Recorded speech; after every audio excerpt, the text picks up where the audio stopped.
Inconsistently consistent.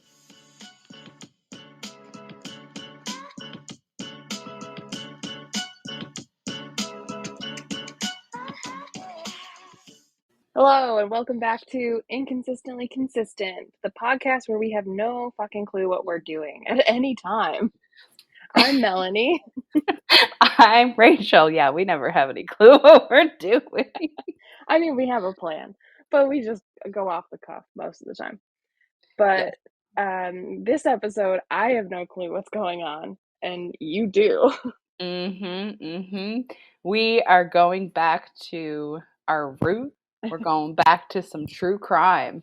And Yeah. that's what we're discussing. I came across this story after watching the movie on Netflix, and then I subsequently watched the documentary. And I was like, I need to talk about this on the podcast. I need to tell Melanie about this because this is bonkers.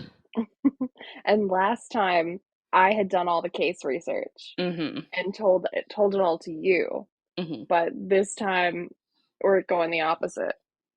So I have no clue what this is about, anything at all. I don't usually watch documentaries. I don't have the attention span for it. That's fair. That's fair. Yeah. Yeah. Also, just a quick personal life update. I sent you some screenshots that you read.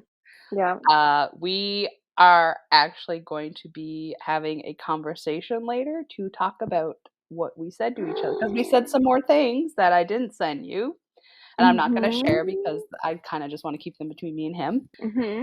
But we're going to be having a conversation later to kind of continue the conversation we were having last night. Oh my gosh. Is this because I gave my approval? No, this was already planned when we were. He asked. No, yes. That's the wrong answer, Rachel. Wrong answer. It was because I gave my approval. Sure, we'll say that. Whatever makes you sleep at night. Yeah, we were actually talking more after the screenshots I sent you, and he's currently on like a mini vacation, but he's like, I can make some time if you want so we can like talk some more about this. And I was like, yeah, that'd be really nice. So we're gonna do that sometime today. I need a nickname because I used Mystery Man, but I don't. You know what? I'm not set on it. Just doesn't have the right ring to it. What about? We could call him Gamer Guy because he does GG. Yeah, he does stream. Yeah, I like that. He's GG. He's GG. He is GG. He is GG though in my heart. That's very corny. I'm sorry. Fucking hate myself. Fucking hate myself. Oh my. Getting all sappy, aren't you? Oh my god, listen. Yes. And I hate it, but I love it. But I also hate it. Very mixed feelings about the sappiness. Which he's aware of. I'm like, it's not that I don't appreciate. I was like, it's I gotta get used to it because it's been a while, okay? Yeah. I seen a TikTok before we get into this, just the side tangent because I have an issue with TikTok, but I seen a TikTok that somebody was like, you've been single for 4 years. I want to congratulate you on your Bachelor of Arts of singledom. And I was like, damn. Like, is it an art though, or is it a science? I think it's an art. I don't know. Who knows? But I seen that and I was like, that kind of hurts. I'm not gonna lie. Because it's been 4 years and that hurts. So, let's get into it. So today, story time. We are going to discuss the American serial killer, Charles Cullen. Okay. That's a name I don't know. So, Charles Cullen was born on February 22nd, 1960, and he was a nurse who murdered dozens, maybe hundreds of patients during his 16-year career. You mean 16-year killing career or 16-year nursing career? 16-year nursing career. Okay. But I mean, if he was killing the entire time, it's kind of a both. Yeah. Yeah. So his murder spanned across several New Jersey medical centers. This is all focused in New Jersey, and he Hmm. confessed to at least 40 murders, and 29 have been confirmed. Okay, so he confessed? Mm-hmm. He's one of those? He is one of those. Was he looking for the fame and fortune? You will find out. Stay Mhm. tuned on this Uh, episode of Inconsistently Consistent. and when you say like a nurse killing, I always think Angel of Mercy killers, Mm, yeah. right? That are like, okay, well, this person is old, they're suffering, they have this type of disease going on. Well, I'll kill them and take them out of their misery, basically. Hmm. So that's what I think of whenever I hear like a killer in a like a medical environment. I Hmm. immediately go, must be one of those. Hmm. So that's where my guess is, but I'm thinking not. But Okay. that would be my first instinct. Okay. Hmm. Okay. So he was born Charles Edmund Cullen, and he was born in West Orange, New Jersey, and he was the youngest of 8 children. So, Oh, so he was looking for attention. who's the therapist in this situation? Hey, I have a psychology background, Yeah, yeah, yeah. and I do a lot of like trauma informed and psychology based like uh education stuff that I have to, keep my education stuff up for Hmm. credits to keep practicing law. So, you Hmm. know, I focus a lot in psychology stuff because that's interesting and not the boring stuff. Yeah, that's true. So he had a very rough childhood growing up, and we about to Hmm. go into it. So his father died on September 17th, 1960, when Charles was 7 months old. Hmm. So we're So starting off daddy strong. issues. Starting off I strong. need to keep a list. To keep a tally. I'm keeping a list. I'm getting a sheet of paper. Hold on. um, okay. Do you want me to wait while you actually get a sheet of paper? Well, I'm going to rip out paper from this notebook. So, Okay. Okay. unless you want that noise covering what you're saying. Okay. That's, So, let's see. Here we go. We've got daddy issues, attention seeker, little bitch. Okay. Put that one there so far. Yep. Yep. Got all this. okay. So Hmm. he was bullied by his schoolmates and his sister's boyfriends. And I predicted this little bitch. Yeah. And he himself described his childhood as miserable. Hmm. So at age 9, he made the first of many suicide attempts by Oh, drinking chemicals from a chemistry set. okay. I don't Ye- have anything funny to talk about with that. No, because that's not funny. No. So on top of losing his dad, he also Hmm. lost his mom. So his mom was Oh. killed in a car accident at the age of 55 when Charles was a senior in high school. Hmm. He recalled the death as devastating, and he was upset that the hospital didn't inform him of his mother's death and cremated the body instead of returning it to the family. Okay. Apparently, Asshole move on the hospital. apparently hospitals just do these types of things. I wasn't aware that they just kind of cremated bodies at will, but you know. No. Well, I mean, at least, in the area I practice, they wait to figure out what your wishes are. Hmm. And honestly, you had to kind of pay for it anyway. Hmm. So you go to like a funeral home and stuff, but like without like checking with the family or anything, Hmm. just like package it up. Like what they Yep. do, like box it up, like stamp a little Amazon thing and be like, this would be funny. They might have. They might have put like fragile on it and sent it through the mail. Fragile. Fragile. So he graduated from West Orange High School, and he enlisted in the United States Navy, which Okay. interesting.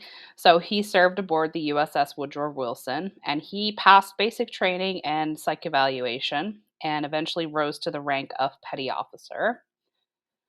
So he But passed the psych eval. he did pass the But he psych goes eval. on to become a serial killer. He did pass the psych eval. Okay. Figure that one out. Ay. What kind of thing do they do? They go, you sure you're sane? Yep. Come on in. What do you see in this picture? A dog? Perfect, you're sane. I know. Can you count to 4? Yes. Yes. Awesome. Good. Definitely mentally healthy. Oh, totally mentally healthy. Just like in school, he was bullied and hazed by his crewmen as well. Mm-hmm. So this is a little tidbit that was kind of, it's a little weird when I was reading it. I was like, this is odd. So a year into his service, his leading officer found him seated in the missile controls because he was working on, a sub and was dealing with missiles and stuff. He found him seated in the missile controls in a surgical mask, gloves, and scrubs rather than his, Navy uniform. But he never explained why he was there like that. Yeah. Okay.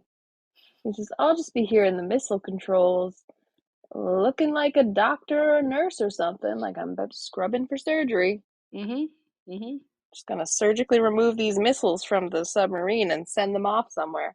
Yeah, no reason. He didn't explain why he was just there. So I was like, that's a little, okay. Oh, and he sends them off, he can call it a transplant. Yeah. It transplants some missiles up your ass. So he was disciplined and eventually reassigned to a lower pressure job on the supply ship USS Canopus. However, he attempted suicide and was committed to the Navy psychiatric ward multiple times before he was medically discharged in 1984. Okay. Wait, I'm not laughing at that part, but I thought you said USS Cannabis. Canopus. Okay, but I heard cannabis. I was like, know. Whoa. I know what your brain heard. It's like, really? Weed gets legal? And they're like, you know what? Let's name a submarine after this. I mean, it was the 80s. Times were different. Okay. So after he was medically discharged, he enrolled at Mountainside Hospital's nursing school in Montclair, New Jersey, and graduated in 1986 and started working at St. Barnabas Medical Center in Livingston, New Jersey. Okay. So while at least he did get his nurse training. Yes, he did get his actual nurse training. Yeah. He is I a was starting licensed to nurse. think. Yeah, I was starting to think that he just like jumped in and was like, you know what? I'm a nurse. Don't check my credentials. Yeah, I'm a nurse. Because I say I am. I wore a uniform once. A nursing uniform. Mm-hmm. While I sat amongst the missiles. It was not for a sexual reason I wore this. We don't know why I wore this. I didn't tell anybody why I wore this. It's like, cool. Just playing doctor with the missiles. Yep. Can you tell me where it hurts, Mr. Missile? Oh, right on your red button? Let me press it for you. Let me press the red button. Whee! Be free. Be free. Okay. So, he did meet somebody, and he ended up marrying a woman named Adrian Baum in 1987. Adrian Baum? Baum. B-A-U-M. Okay. I heard bomb, like B-O-M-B? Yeah, and I was like, now the missiles make sense. I think that's how it's pronounced, bomb, because it reminds me of like lip balm or something. Yeah. Yeah. So they did have 2 daughters. Mm-hmm. And during the course of their marriage, his wife became disturbed by his unusual behavior and his abuse of the family dog. Oh no. I know. Trigger warning, Rachel. There's going to be all sorts of trigger warnings at the start of this episode, don't worry. Yeah, but you didn't trigger warn me. No, because I needed to surprise you. Yeah. You know what? You hurt a dog. You should be able to, getting a death sentence. I mean, yeah. What? What? Allegedly. Allegedly. So in 1993, Adrian filed a restraining order against him based on her fear that he might endanger her and the two children. And she claimed that Cullen spiked people's drinks with lighter fluid, burned his daughter's books, and left his daughters with a babysitter for a week. Whoa. So we're just gonna let that sink in a little bit. Yeah. Okay, well, like, burn the books. That's never, that's always gone well in history. Oh, exactly. And then, yeah, just like, oh yeah, the babysitter. When are you gonna be back? Next week, maybe June of 2024. Does that work for you? Yeah, does that work? Yeah, it's like hire the babysitter, and actually you're just trying to transfer custody. Mm. And of course, as they always do, Cullen denied any of her claims and was just claiming that his wife was trying to make him seem crazy. Typical. Yeah. So now we're going to get into the meat and potatoes, which is all of the murders. And oh boy, hold on to your butts. So, his first murders occurred at St. Barnabas on June 11th, 1988. So he administered a lethal dose of an IV medication to a patient. And his kind of drug of choice to use was digoxin. Which it's a heart medication, some type of heart medication. Okay.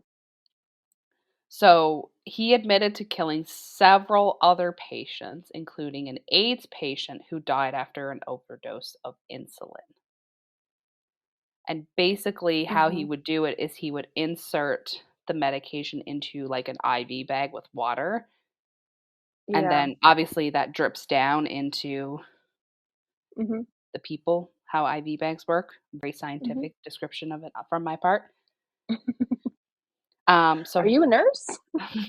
No. You seem like you know a lot. I did a lot of research for this. And like I said, I watched the documentary and the movie. And they showed him like how he did it. He took a syringe and he poked the syringe in the bag and did it that way. So he left St. Barnabas in June 1992 as authorities began investigating some contaminated IV bags. And he took a job at Warren Hospital in Phillipsburg, New Jersey, where he murdered 3 elderly women with the same medication, the digoxin. So how many is that now? We're at 4-ish, 5-ish maybe, because it doesn't say how many he actually killed at St. Barnabas. Yeah. But 3 just confirmed at Warren, just a few. Yeah. Yeah. And is there any reasoning at this point for why he's killing? Like, not that authorities are aware of, but we do get to his reasoning. Motive is always the most interesting to me. Yeah, the motive for this one, it's interesting. So he moved to a basement apartment in Phillipsburg because him and his wife got divorced, obviously. And she kicked him out. And he actually wanted to quit nursing, but couldn't do so because he had to pay child support payments. So he had to continue working as a nurse. Okay. So also during this time, he broke into a coworker's house and began stalking the woman, and she did file a restraining order against him. And he did plead guilty to trespassing and received 1 year of probation and, surprise, surprise, attempted suicide again. This is going to be a common theme you're going to find out through this is the number of suicide attempts this man does. So he took 2 months off work to be treated for depression in 2 separate psychiatric facilities. And by the end of that year, he attempted suicide twice, 2 more times. Wow. Yeah. Okay. So in September of the same year, this is all in the same year. Mm-hmm. This is all in 1993, all of this. Mm-hmm. So in September of that year, a 91-year-old cancer patient reported that Cullen, who was not her assigned nurse, entered her Mm-hmm. room and injected her with a needle, and she did die the next day. Okay. So the woman's son argued that the death was not an accident, and the hospital administered a lie detector test to Cullen. And to my surprise, especially reading this, he passed the lie detector test. Okay. That's interesting. Eli agrees. Very interesting.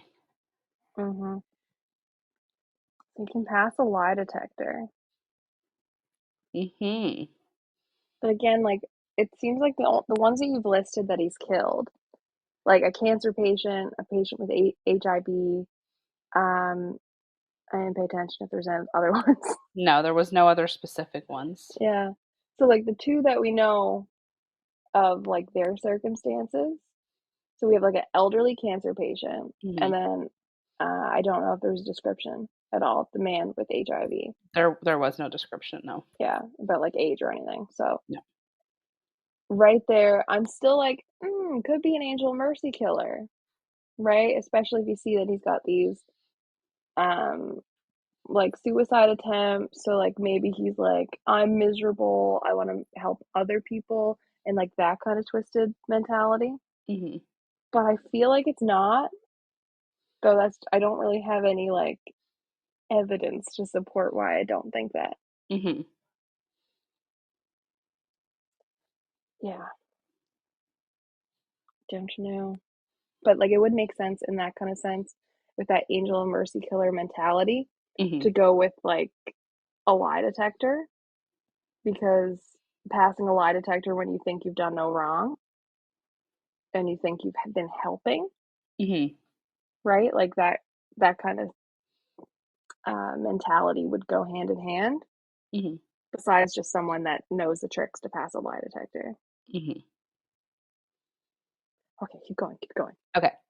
So after that, he did a 3-year stint in the ICU of Hunterdon Medical Center in Flemington, New Jersey. Mm-hmm. He did admit to murdering 5 patients there between January and September of 1996. However, the hospital records were destroyed prior to his arrest in 2003. So they can't exactly Oh my. confirm how many were actually killed during his time there. Mm-hmm. Sorry, I just had to move Hexa off the desk. She's that interested in this. She is that interested. So after that position at Hunterdon, he worked at Marston Memorial Hospital, but was fired for his poor performance and sought treatment again for depression in Warren Hospital emergency room, and he was briefly admitted to another psychiatric facility. Yeah. Melanie like, yeah, checks out, checks out. Yeah, checks her out, checks her out. Mhm. So, in February of 1998, he was hired by Liberty Nursing and Rehabilitation Center in Allentown, Pennsylvania, and Mm-hmm. he was in the section of the hospital that was respirator dependent patients. And he Okay. got accused of giving patients drugs at unscheduled times and was fired after being seen entering a patient's room with syringes in his hand. And during this Mm-hmm. encounter, he actually broke the patient's arm because of the struggle. Oh, so they didn't want this, like they didn't want to be injected, and he like fought Yeah, them. yeah. Mm. So he was fired twice so far? He's been fired twice so far, yeah. Yeah. How does he keep getting more jobs? We're going to get to that. Right? How are they just like, you know what? You were fired before. We're gonna give you a shot. And then, oh shit, look at all those syringes he's trying to stick in people.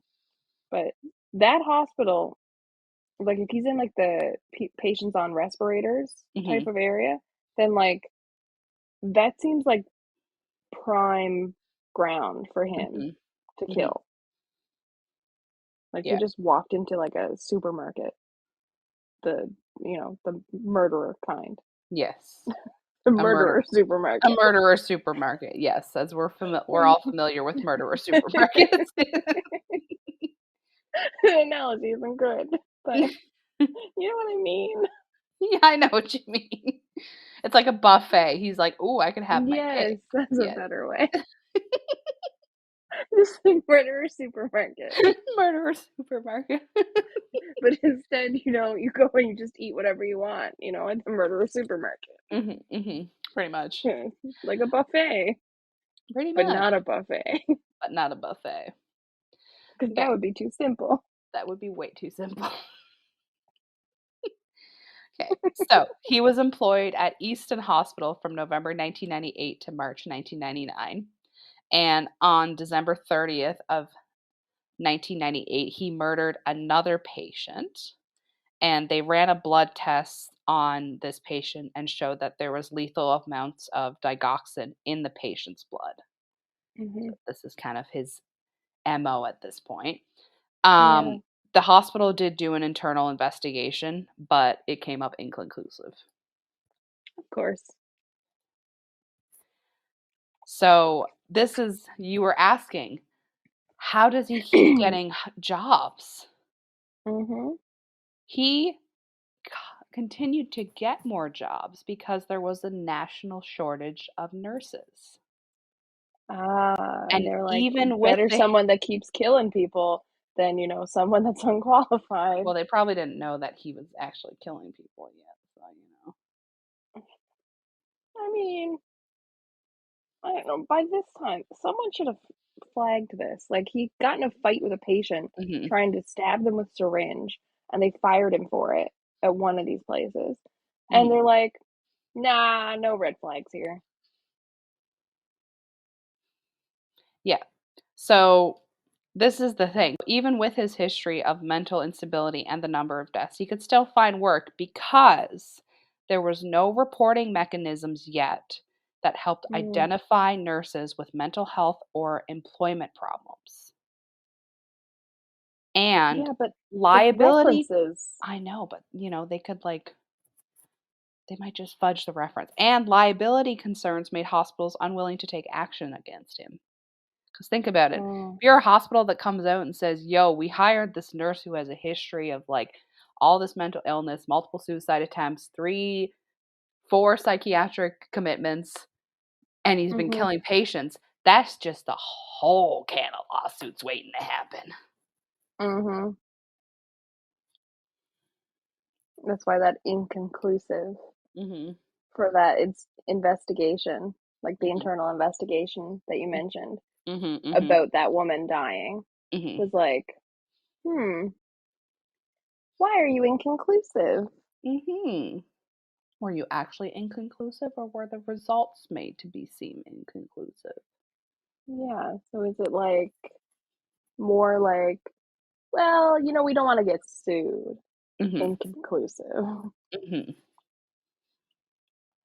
So, in March 1999, he took a job at a burn unit at Allentown's Leahy Valley Hospital, Cedar Crest, that's a long hospital name. Christ. And he murdered another patient there and attempted to murder another one. He did voluntarily resign from this position and took a job at the cardiac unit at St. Luke's Hospital in Bethlehem, Pennsylvania.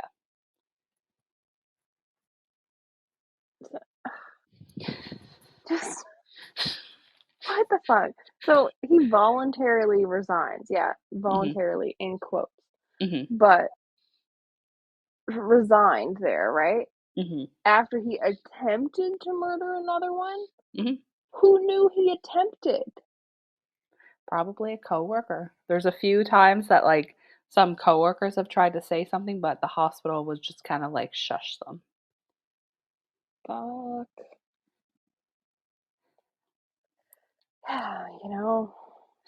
What's worse? Being sued or just setting a serial killer on the loose and saying, very good, here's your reference for your next job. Don't come back here, please. We don't want our patients dying because we don't want to pay for it.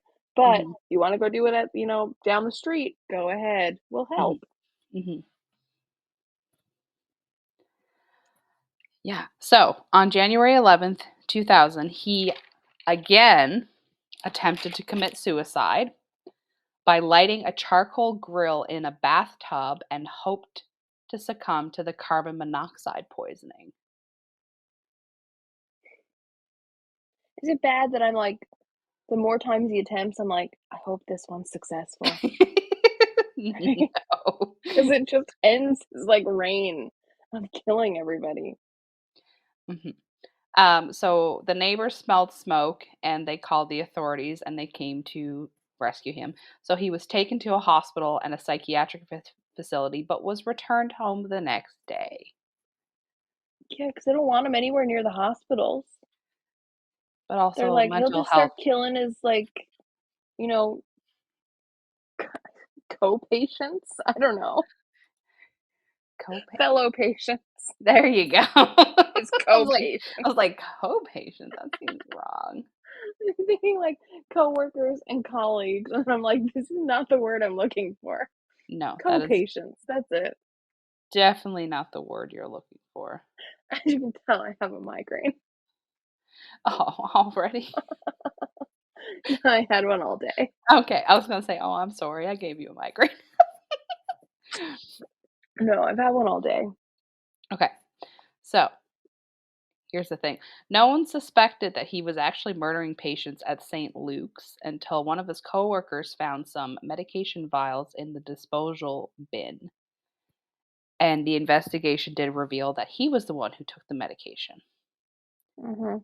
So he was offered a deal by the hospital to resign, and they would give him a neutral recommendation for his next position.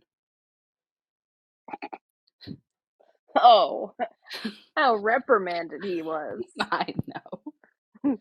Bad. You bad, bad boy. Here's a neutral recommendation, and now get out and go get a new job. But we want you to voluntarily go. Yes. Yeah, what if they were like that with Bundy? They were like, you know what? Next time you kill, we're just going to give you like a parking ticket. Here you go. You don't have to pay it though. Because like, we don't want to inconvenience you. But like next time, just don't kill here, okay? Okay, bye. Okay, bye. Yeah. So actually, while he was at St. Luke's, 7 of his coworkers alerted the Leahy County District Attorney of the suspicion that he was killing patients. But the investigators never looked into Cullen's past. 7. 7. 7 of those coworkers, not to be confused with co-patients, that reported. And they're like, nah, no big deal. That's probably just talk. You know how coworkers, they like to gripe on another employee, you know? Oh, like, Susan's a bitch. She's a murderer. Did you know that? Yeah. I say that all the time. Yeah, I'm sure Lexi's a horrible coworker. Yeah, she's a murderer. Didn't you know? She murders French fries. No potato is safe. No potato is safe from Lexi. Okay, so September 2002. He worked at the critical care unit of Somerset Medical Center in Somerville, New Jersey. And this is kind of where the movie is set at this medical center. So he actually began dating one of the other nurses there. Her name is Amy. I don't have her last name off the top of my head. I'm so glad it's looking up for him. Amy. His life was going so poorly. I know. Amy Lauher is the name of the nurse that he started dating. So he killed at least 13 patients and attempted to kill at least another one using digoxin, insulin, and epinephrine. Yeah.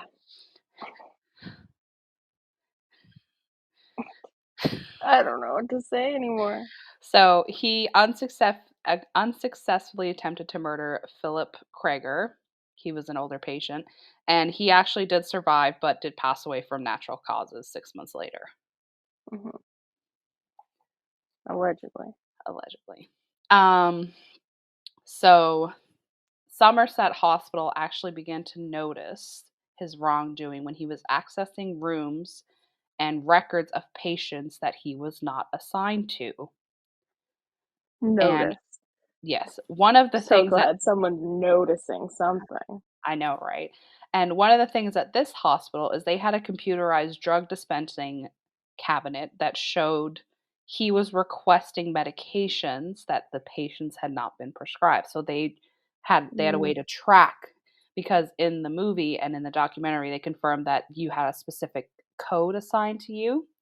So you would go okay. in, enter your code, request the medication, and it would dispense it for you. Okay. Mhm. So his request included many orders that were canceled and lots of requests that were made within minutes of each other. So he'd put a request in, cancel it, put a request in, cancel it, and then do multiple in a row of Why? those. A good question. It makes no sense. If you want the medication, just get it. Just take it. I mean, like, what? Why is he like, put it in, cancel, put it in, cancel? Is he going like, should I? Should I not? Should I? Should I not? Should I? Should I not? Should I? Yes, I should.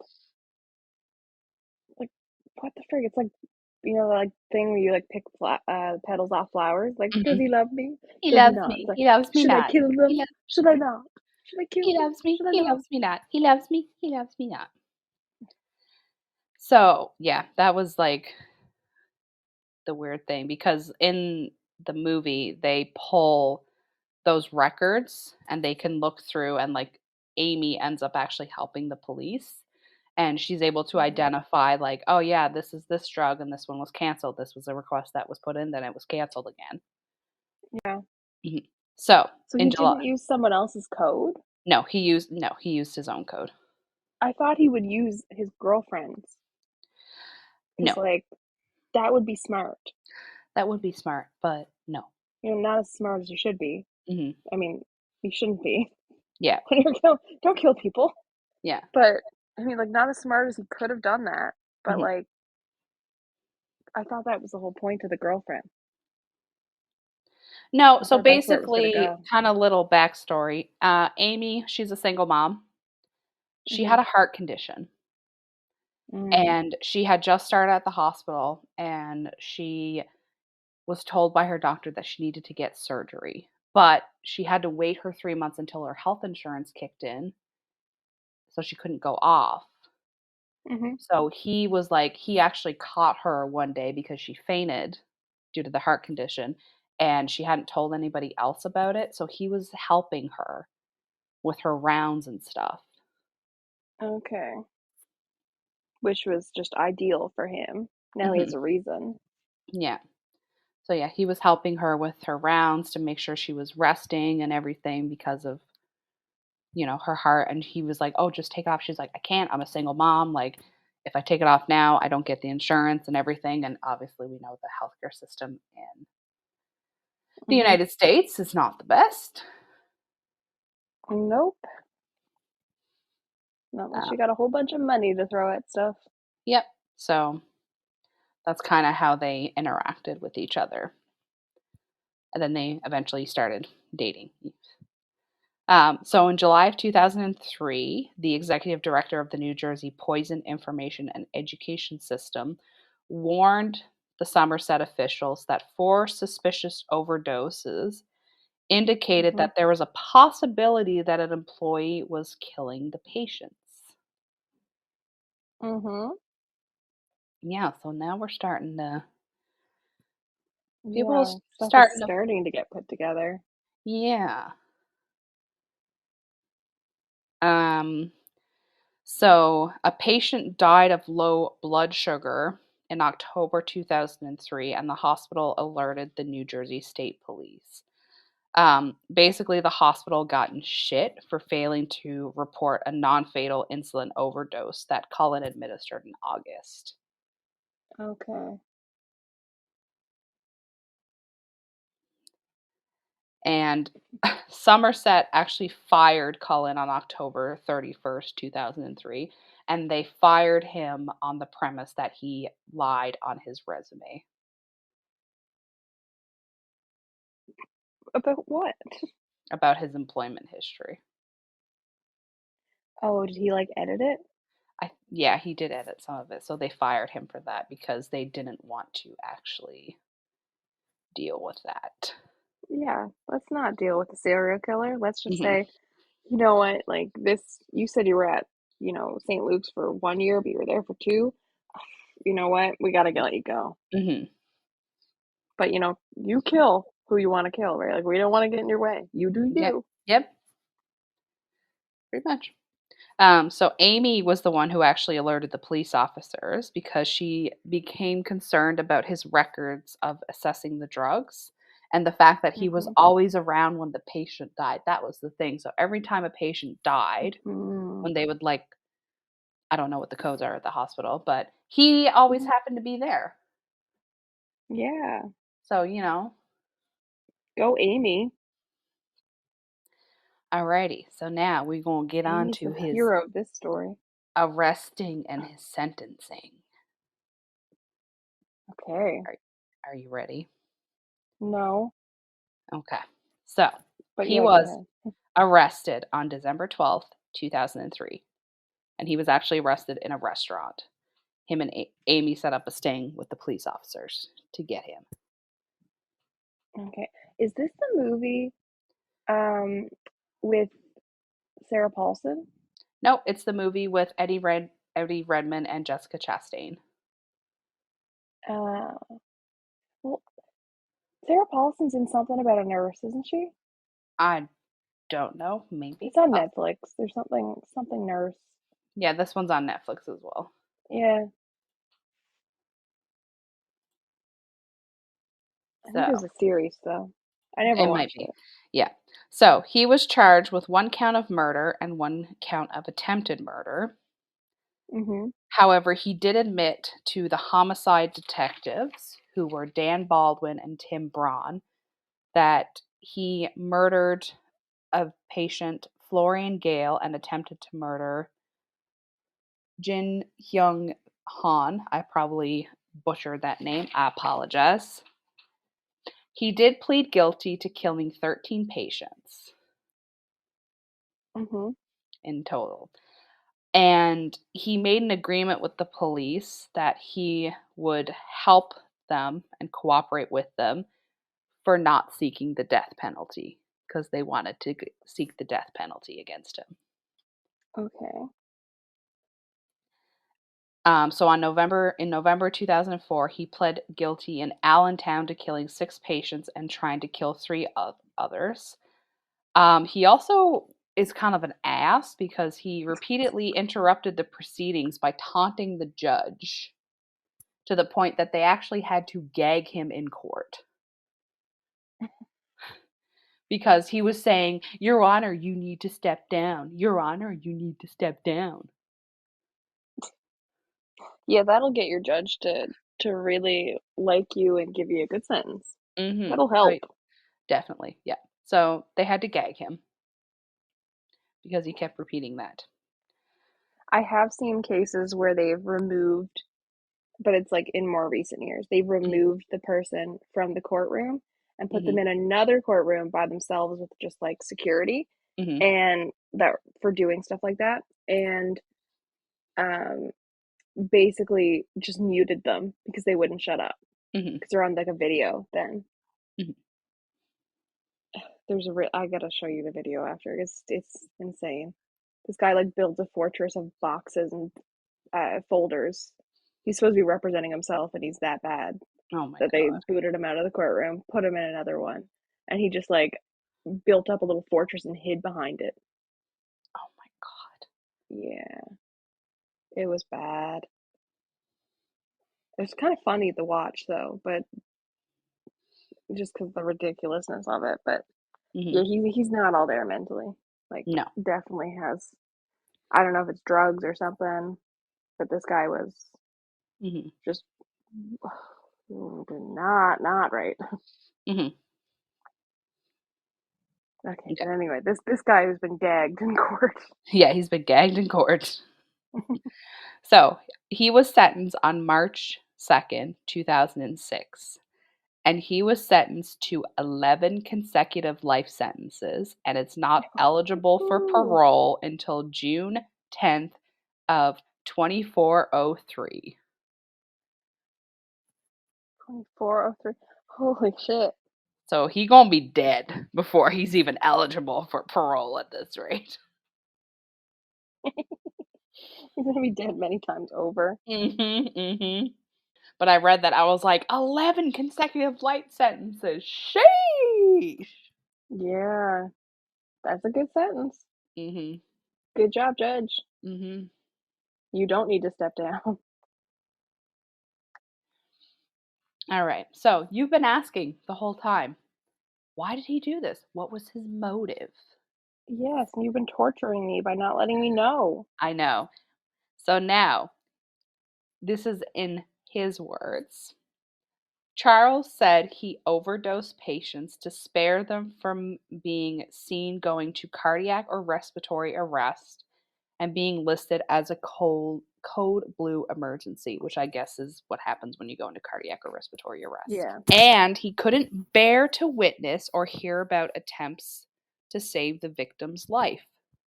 Mhm. He gave the patients overdose so that he could end their suffering and prevent the hospital personnel from dehumanizing them. However, not all of his patients were terminal. Yeah, so he does see himself as an angel of mercy killer, Mm-hmm. and but some of them not terminal, right? Mm-hmm. So that is a little odd for an Yeah. angel of mercy killer.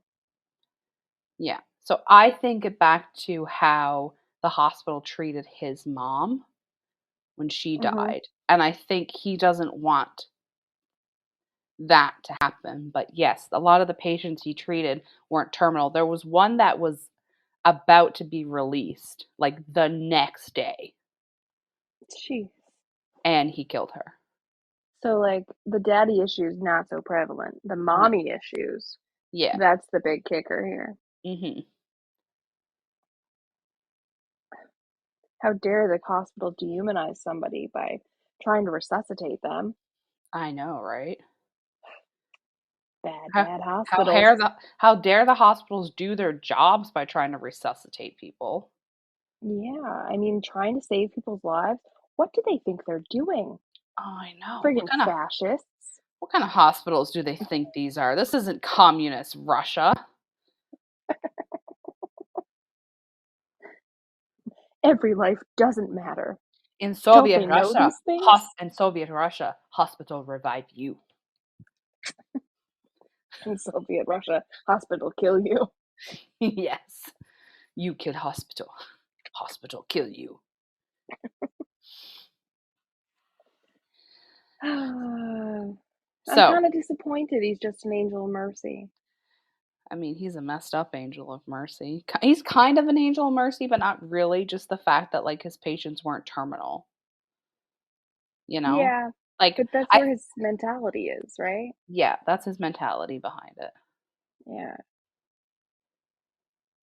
It's kind of disappointing. I expected more. I know you expected more from a serial killer. I mean, like, uh, you got a movie and a documentary on this guy, Mhm. but he's just so plain. I know I'm like calling a serial killer plain and I just being know. like, they're not even They're interesting. not even a good serial killer. They're like not even a good story, Mhm. okay? I mean, maybe it's better when you actually like see the movie, but like, maybe I just built it up too much. I expected too much. Mm, that's on It's you. the writer in me. I know. Not everybody can write a #1 best-selling novel, okay? I don't have a #1 best-selling novel. Not yet. Shh. Shush. It's #1 best-selling in my heart. Yeah. So he used, as we've discussed, used drugs like digoxin and insulin because they were less likely to attract attention compared to traditional painkillers and stimulants. These painkillers and stimulants are very strictly regulated by hospitals because they have such a high street value, whereas Yep. these drugs that he used are not commonly found on the street. Mm-hmm. So obviously, if like they pulled the records or if they found in the blood like, oh, there's like some type of painkillers and stimulants, they'd be like, oh damn, we got to lock this down now. Yeah. But I mean, there's like Angel of Mercy killers that, or like even just like hospital environment type of killers Hmm. that kill by just injecting like an air bubble, Yes. right? And that is even less likely to be detected. Hmm. So I'm just saying he didn't even do this smartly. Yeah, I know the air bubble way because like obviously if you can't predict if there's going to be an air bubble in a hose, it could just Yeah. happen. Yeah. So like all you'd have to do is take an empty syringe and do an air bubble Hmm. injection, which he wouldn't have been tracked with any drugs then, Hmm. right? That's like almost indetectable. This guy just disappoints me, Rachel. I would have written this guy so much better. I know you would have written him better. Okay, so there's some legal impacts that kind of You came from don't this case. say. I know, right? As we mentioned, he was able to move from facility to facility undetected because of the lack of requirements to report suspicious behavior by Mm-hmm. medical workers, and there's inadequate legal obligations on employers. Mm-hmm. Um, New Jersey and Pennsylvania only required healthcare facilities to report suspicious deaths in the most egregious cases. And the Okay. penalties for failing to report these incidents were really minor. So there was kind of like no actual motivation to report these types of things. Oh my. So I think like a serious case would be like I assume somebody dying on an operating table Yeah. would kind of be like a big one. Or Yeah. you operate on them and say they get an infection from something. Yeah. And I guess maybe like if you cut off the wrong leg during Mhm. surgery. Or you accidentally nicked a vein or something like that and the person bled out. Like that's what I think. Or Mm-hmm. say you gave them something you didn't know they were allergic to, Yeah. something like that. So something Uh, very clearly wrong and not, yeah, just someone killing somebody. yeah, That's fine. yes, yeah, definitely. The employers also feared investigating the incidents or giving bad employment references for fear of triggering lawsuits, as we mentioned. Mm-hmm. They'd rather just kind of not deal Passing with off to the it. next one. Yeah. Um, so several hospitals did suspect him of harming or killing the patients, but they failed to take the appropriate legal actions, and many of the hospitals were sued by the families of his victims. Mm. Unfortunately, these files and settlements were sealed, so I can't find Yeah. how much they actually got because I think they were settled outside of the courtroom. Yeah. Settlements are always Hmm. confidential. Hmm. There's always like a confidentiality non-disclosure type of clause with them. Hmm. When they go through the court system, you'll have like judgments written up by judges that are Hmm. published, but sometimes they seal certain things about them too, Hmm.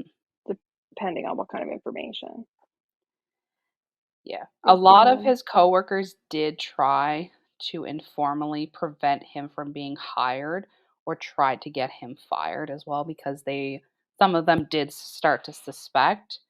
So I know that in the movie and the documentary, Amy mentions that she did speak with some of his old coworkers, and that's kind of how she started to piece things together.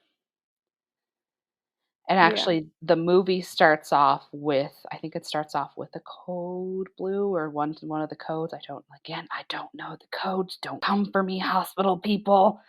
And he's kind of just standing outside the room, and you see Amy, who's played by Jessica Chastain, looking at his character and kind of like confused as to what happened because obviously he was the last one in the room, and then all of a sudden this patient's going into like cardiac arrest. And this patient was fine prior to him being in the room. Yeah. But I think his MO changed a little bit from the beginning. Because, like you said, the elderly woman who had cancer that he ended up killing, he injected her with something the day before she died. Yeah. So there was like more of an extended period between the killing blow and the death. I think with the drug he used, I don't think it's like a fast acting one. I think it's one that like you inject it and maybe it takes like a few hours or something to kick in. But yeah, that is Charles Cullen, So is he still alive in prison? The Good Nurse. I believe he is. Let me just do a quick Google. But I do believe he is still alive. Let me see. Yep, he's still alive. He is currently 63. Yeah. He's still alive in prison. And he's not getting out.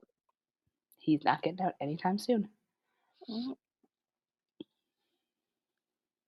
Good sentence, though. It's a good sentence. Because sometimes you see things, like different crimes and stuff, and you see that the sentence comes out, and it's like, 20 years. And it's like, whoa. You think this person is going to be able to not go killing a bunch of people again? But this one, like, making sure he never, ever gets out with this. Good on the judge. There was also a book written by Charles Graeber. It's called The Good Nurse, A True Story of Medicine, Madness, and Murder.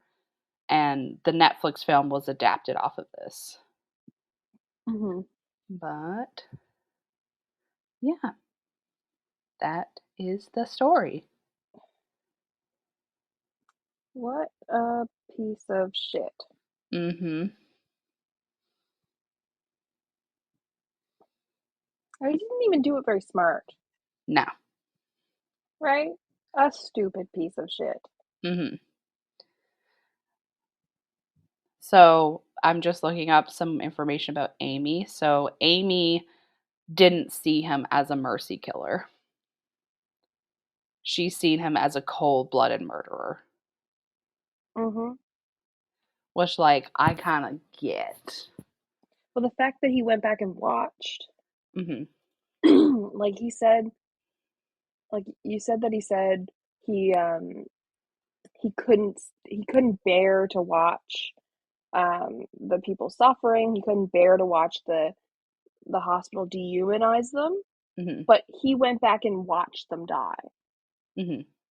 From my understanding there. So you can't bear to watch it, and you are like a traditional angel mercy killer, then like you wouldn't want to watch the suffering.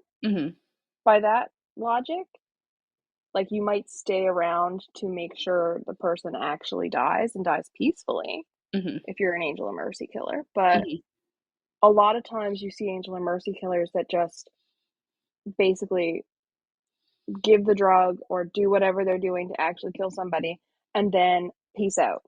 Right? They don't stick around because they don't want anyone to catch on that they're like related to this kill in any way, and that it's not just an accident. But also they don't really want to see what they've done. They just want the outcome. So yeah, I don't think he's traditional Angel of Mercy killer, but I don't know if there's any other kind of like subset he would fit into. Yeah, I'm not sure. I also need to just do a quick update. He did get the 11 consecutive life sentences. However, during his sentencing hearing, he kept repeating, "Your Honor, you need to step down." And because of that, the judge gave him an additional 6 life sentences. What is this judge's name? The judge's name, it was Judge William H. Platt. Judge Platt. I don't know anything about him, but you know what? That was awesome. So what a boss move. And he had to be gagged with cloth and duct taped as well, and he continued to try to repeat the phrase, and the judge was like, "You know what? Fuck this. Have an additional 6 life sentences, piece of shit." I love that the judge ordered it. They're like, "Gag him with cloth. That's not working. Bring out the duct tape. I keep it in my locker." No idea why. Who knows? No reasons there. Maybe just for this occurrence. And then he's like, he won't shut up. You know what? Go in prison even longer. I want your skeleton to be in there. Wouldn't that be funny though? Not really that funny because it's kind of gross. But like, they're like, you know what? You have to stay in prison, and then after you die, we're gonna keep your body here, and we're gonna keep your bones here, and you have to stay here until you just like decompose so much there's nothing left of you at all except dust. Because you're so bad. That's what we're gonna do. Your corpse has to serve time as well. Yeah. That would make a bad judge. No, I think you would be a great judge, actually. I'd do the same thing. I'd be like, bring out the duct tape. Bring out the duct tape. Let's go. Your Honor, we haven't said anything yet. And like, I didn't want to hear any of it. I don't like this case. Everybody gets duct taped. But yeah, that's it. That's all she wrote. I do recommend watching the movie, and I know you're not a documentary person, but I would recommend the documentary as well. I enjoyed them. Yeah.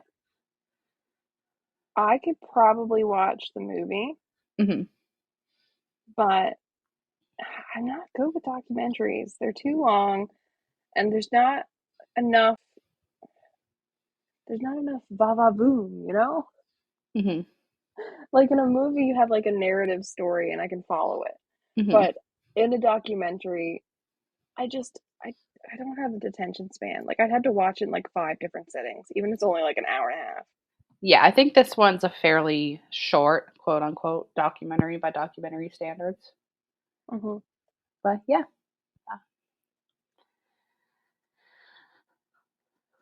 Let us know, listeners, if you like the story, if you think he's a shit serial killer like Melanie does. Let us know if you serial killers, he's on the low end. Let us know if you have any other true crime things you want us to look into, because we do enjoy the true crime. We dabble in the true crime.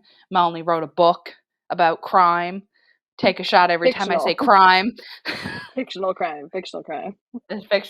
Take a shot every time I say crime.